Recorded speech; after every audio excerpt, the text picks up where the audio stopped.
আমি এখন মাননীয় সংসদ সদস্য মাওলানা দেলোয়ার হোসেন সাইদি সাহেবকে বক্তব্য রাখার জন্য অনুরোধ জানাচ্ছি।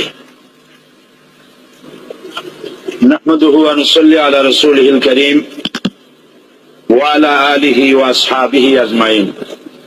আউযু বিল্লাহি মিনাশ শাইতানির রাজীম। বিসমিল্লাহির রহমানির রহিম।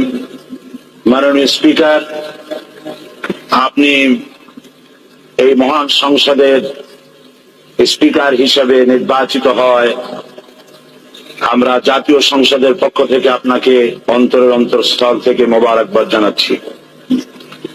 মাননীয় স্পিকার, আমি আজ এই সংসদে দাঁড়িয়ে ওই মহান আল্লাহ পাকের প্রশংসায় সেজদা অবনত হচ্ছি, যিনি 1 অক্টোবরের ব্যালট যুদ্ধের মাধ্যমে সুদীর্ঘ 5 বছরের দুঃশাসন, সীমাহীন দুর্নীতি, ইসলাম বিরোধী কর্মকাণ্ড, দেশব্যাপী ভয়াবহ সন্ত্রাসের মোকাবেলায় 4 দলীয় ঐক্যজোটের মহা বিজয় দান করেছেন এবং যার ফলশ্রুতিতে আজকে আমরা এই মহান সংসদে দাঁড়িয়ে কথা বলার সুযোগ লাভ করেছি। মাননীয় স্পিকার, আপনার মাধ্যমে আমি আমার অন্তরের অন্তঃস্থল থেকে দেশবাসীকে ধন্যবাদ জানাই। বিশেষ করে আমার নির্বাচনী এলাকা পিরোজপুর, নাজিরপুর, ইন্দুরকানীবাসী ভাই বোনদের প্রতি কৃতজ্ঞতা জানাই, যাদের অক্লান্ত পরিশ্রমে এবং মূল্যবান ভোটের মাধ্যমে আমি নির্বাচিত হয়ে মহান সংসদের সদস্য হওয়ার সুযোগ লাভ করেছি। মাননীয় স্পিকার, বাংলাদেশের 13 কোটি মানুষকে যারা পরিচালনা করবেন আজকে তারাই এই মহান সংসদে বসে আছেন। আমি আপনার মাধ্যমে তাদের উদ্দেশ্যে কিছু কথা বলতে চাই। জবাবদিহিমূলক সরকার, কল্যাণমূলক সরকার ও সুস্থ প্রশাসন, এই বাক্যগুলি আমরা প্রায় শুনে থাকি। এই বাক্যগুলির অর্থ সরকার স্বৈরাচার নয়, বরং জনগণের কল্যাণে জনগণ নিকট দায়বদ্ধ সরকার, যা আব্রাহাম লিঙ্কনের ভাষায় by the people, for the people, of the people. বর্তমান পৃথিবীতে মূলত গণতান্ত্রিক দেশে এখন সরকারকে বিবেচনা করা হয়। এরূপ সরকারের জনগণের সার্বভৌম ক্ষমতার উৎস হিসেবে বিবেচনা করা হয়, অর্থাৎ সংখ্যাগরিষ্ঠ প্রতিনিধিদের প্রণীত আইনই হলো আইন এবং নির্বাচিত হবার পর সরকার হয়ে পড়েন সমগ্র জনগণের, আর বিরোধী দল হয় ছায়া সরকার। মাননীয় স্পিকার, সরকারকে সঠিক পথে পরিচালনার জন্য বিরোধী দলকে অপরিহার্য বিবেচনা করা হয়। বর্তমান গণতান্ত্রিক চেতনা বেশি পুরনো নয়, মানুষ মূলত রাজতান্ত্রিক স্বৈর শাসনের সাথেই বেশি পরিচিত। বস্তুত বর্তমান পৃথিবীতে গণতান্ত্রিক শাসন ব্যবস্থায় জবাবদিহিমূলক, কল্যাণমূলক, স্বচ্ছ প্রশাসনের যে কথাবার্তা আমরা শুনতে পাই, এর প্রথম উপস্থাপক হলেন বিশ্বনবী হযরত মুহাম্মদ রাসূলুল্লাহ সাল্লাল্লাহু আলাইহি ওয়াসাল্লাম। বর্তমান গণতান্ত্রিক ব্যবস্থাপনার সাথে ইসলামের মূল পার্থক্য হলো সার্বভৌমত্বের ধারণা নিয়ে। ইসলামের দৃষ্টিতে সার্বভৌমত্বের মালিক জনগণ নয়, মালিক হলেন আল্লাহ রাব্বুল আলামিন। কিন্তু সরকার গঠন ও পরিচালনা জনগণের ইচ্ছার ভিত্তিতে হতে হবে। জনগণের ইচ্ছার বিরুদ্ধে ক্ষমতায় থাকার অধিকার ইসলামের স্বীকৃত নয়। মাননীয় স্পিকার, সাধারণত লক্ষ্য করা যায় সরকার, সরকারি কর্মকর্তা, কর্মচারী বৃন্দ জনগণের উপর নানাভাবে জুলুম, নির্যাতন বা শোষণ করে থাকে। জনগণের খাদেম না হয়ে তারা হয়ে পড়েন জনগণের প্রভু।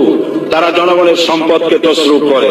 এই অবস্থা থেকে মুক্ত করার জন্য রাসূল করিম সাল্লাল্লাহু আলাইহি ওয়াসাল্লাম সরকারি কর্মকর্তা ও কর্মচারীদের মধ্যে তীব্র দায়িত্ব অনুভূতি জাগ্রত করে তিনি বলেন, ঘুষ দাতা ও গৃহীতা উভয় জাহান্নামী।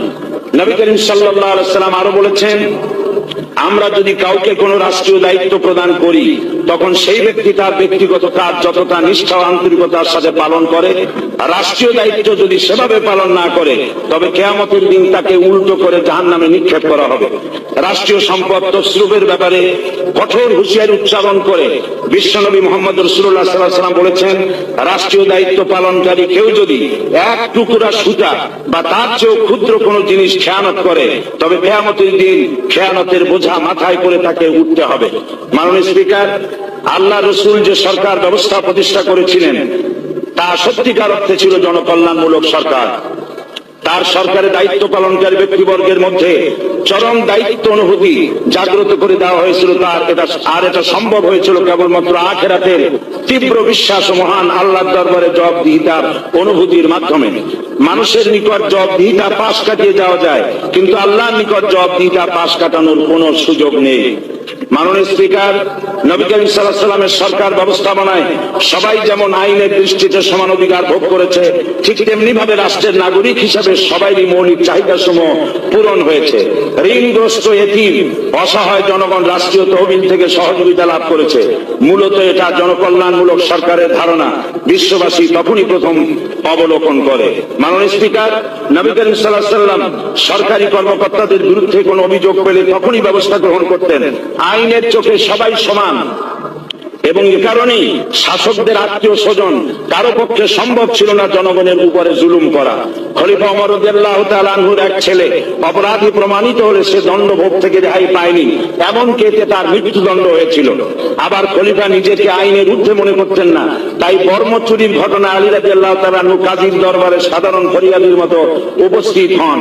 নিজের ছেলে ও চাকরের সাক্ষী যথেষ্ট না হয় কাজী খলিফার বিপক্ষে রায় দেন। এখানে বিচার বিভাগ ছিল সম্পূর্ণ স্বাধীন এবং শাসন বিভাগের নিকট তার কোনো দায়বদ্ধতা ছিল না। মাননীয় স্পিকার, এসব হলো ইতিহাস। মুসলমান আজ অনুসরণ করতে চায় না তাদের অতীতের গৌরবোজ্জ্বল কর্মপদ্ধতিকে। সে এখন কাফির মুশরিকদের কিরানক স্বার্থ পূজারী আখেরাতে জবাবদিহিতা শূন্য বাগাড়ম্বর এক জাতি।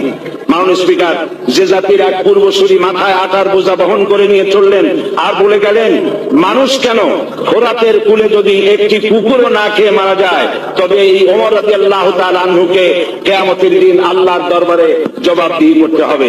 আর আজ সেই জাতির দায়িত্বশীলরা জনগণকে অভুক্ত রেখে তাদের মুখের গ্রাসে ভাগ বসায়। জনগণ তাদের নিকট উপস্থিত হলে মনে হয় যেন গোলাম প্রভুর দরবারে উপস্থিত হয়েছে, আর অহেতুক উৎকোচ দাবি করে তাদের উপর জুলুম করছে। আর আল্লাহ পাক জালিমকে কখনোই পছন্দ করেন না। মাননীয় স্পিকার, আমি দৃঢ়ভাবে আশা করি এই অবস্থা কাটিয়ে উঠে আমরা রাসূল করিম সাল্লাল্লাহু আলাইহি ওয়াসাল্লাম কর্তৃক প্রদর্শিত রাষ্ট্র ব্যবস্থার অনুসরণ করে একটি সুখী সমৃদ্ধশালী আধুনিক ইসলামী রাষ্ট্র পরিণত করে বাংলার প্রিয় জন্মভূমি বাংলাদেশকে আজ গোটা বিশ্বব্যাপী শোষণ, নির্যাতন, হানাহানি, অশান্তির মধ্যে তাই আজ পৃথিবীর অধি আগ্রহে অপেক্ষা করছে ইসলামের আলোকে এমন এক রাষ্ট্র ব্যবস্থার যেখানে দায়িত্বশীলরা আল্লাহ তাআলার কাছে জবাবদিহিতার পাশাপাশি জনগণ নিকটও জবাবদিহি করতে বাধ্য হবে। মাননীয় স্পিকার, অনেক ত্যাগ ও তিতিক্ষা রক্তের বিনিময়ে গড়ে উঠেছে আমাদের গণতান্ত্রিক প্রতিষ্ঠান এই জাতীয় সংসদ। এই সংসদের সম্মান রক্ষা করার দায়িত্ব আমাদের সবার। গণতান্ত্রিক চর্চা, গণতন্ত্র প্রতিষ্ঠার স্বার্থে আমি আজ প্রধান বিরোধী দল আওয়ামী লীগকে সকল হিংসা, বিদ্বেষ ও পরাজয়ের গ্লানি ভুলে গিয়ে সংসদে যোগদানের উদাত্ত আহ্বান জানাচ্ছি। পরিশেষে আমি আপনার মতো সর্বজনশ্রদ্ধ একজন মার্জিত ও সুশিক্ষিত ব্যক্তিকে এই মহান সংসদের স্পিকার হিসাবে লাভ করে আমরা আনন্দিত হয়েছি। আমাদের সংবিধানের সংরক্ষণ, সমর্থন ও নিরাপত্তা বিধান এবং আপনার অভিভাবক সুলভ নিরপেক্ষ আচরণ ও সংসদকে ধন্য করবে বলে আমরা বিশ্বাস করি। আপনাকে ধন্যবাদ। আসসালামু আলাইকুম ওয়া রাহমাতুল্লাহ। মাননীয় সদস্য মাওলানা দেলোয়ার হোসেন সাঈদী সাহেবকে আপনার তথ্যপূর্ণ ইসলামিক মূল্যবোধ সহ